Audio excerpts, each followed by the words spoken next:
La compile de l'actu sur Skyrock. Allez-y les mythos, vous avez mitonné dans l'équipe? Non, Guigui. jamais. C'est vrai que des meufs la taille du... Non, même pas. J'ai menti à mon ref là il y a quelques jours. T'as dit quoi? Il est passé dans ma chambre, j'ai dû lui dire que j'étais enrhumé. Hein? Ah ouais, il y avait des mouchoirs. Il y a des mouchoirs partout. Je suis grave enrhumé. Bon, les C'était mieux comme ça. méfiez-vous, vous pouvez vous retrouver à la une de l'actu si vous mitonnez. Rémi, c'est parti à la place numéro 3.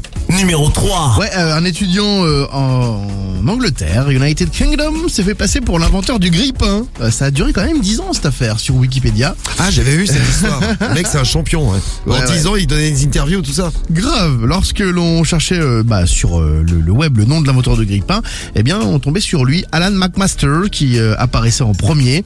L'encyclopédie en ligne a été trompée, il n'y a jamais eu d'Alan McMasters. Des auteurs de livres, des journaux, des écoles, mais aussi le gouvernement écossais se sont fait piéger. C'est parti d'un délire en fait avec des potes là. Il a vieilli sa photo avec un logiciel pour lui donner un aspect un peu plus ancien. Il a publié son histoire sans que personne ne la remette en question. Donc la supercherie n'a été décelée qu'en 2022 par un lycéen qui devait faire un exposé justement sur le grille-pain. Bravo le lycéen, Voilà. champion. À la place numéro 2, on va à Villeneuve-les-Avignon. Numéro 2. C'est dans le 30, dans le Gard. C'est un homme qui a inventé le vol de sa voiture de fonction pour pas avoir à dire à son boss qu'il avait abîmé. Il a une voiture de fonction, petit accident. Il a préféré dissimuler qu'il avait heurté une barrière. Alors il a raconté aux policiers qu'il y a des gens qui avaient surgi, le mec allait loin, qui avaient surgi devant chez lui avait porté des coups, avait cassé la voiture avant de repartir avec sa voiture et après il a retrouvé sa voiture. Ça c'était le mytho qu'il avait balancé. Ouais. Bon, en quelques heures, les policiers ont, qui n'étaient pas la moitié des cons quand même, qui ont mis à jour plusieurs incohérences. Enfin le récit correspondait pas vraiment aux faits puisque en fait il se trouvait à Marrakech en vacances au moment des faits. Il s'est trompé sur les dates. Le mytho. Bon, il a tout avoué, convocation pour dénonciation, délit imaginaire et escroquerie. Et on sait pas comment réagit le patron. Mal a priori. En tout cas, il est devenu une star dans son coin à Villeneuve-les-Avignon. Tant C'est mieux. bien. Enfin, tant mieux.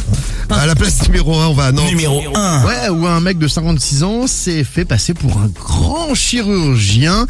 Son objectif, c'était d'escroquer et surtout de séduire des femmes célibataires sur des sites de rencontres.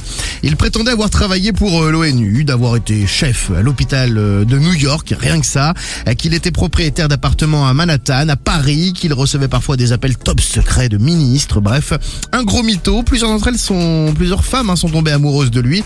Elles lui ont prêté de l'argent aussi. L'une d'elles a dépensé plus de 11 000 €, toutes ses économies. Il a fini par être jugé, 2 ans de prison ferme. Voilà. Pas mal. Et puis il y a Stéphane qui nous envoie un message, qui nous envoie un gros mytho aussi. Pour ne pas aller au lycée, c'est un mec qui, pour sécher le lycée à Orange, a inventé 3 meurtres. Ah ouais. Voilà, on peut le mettre premier ex aequo, lui. Hein. Ouais, pas mal, ouais.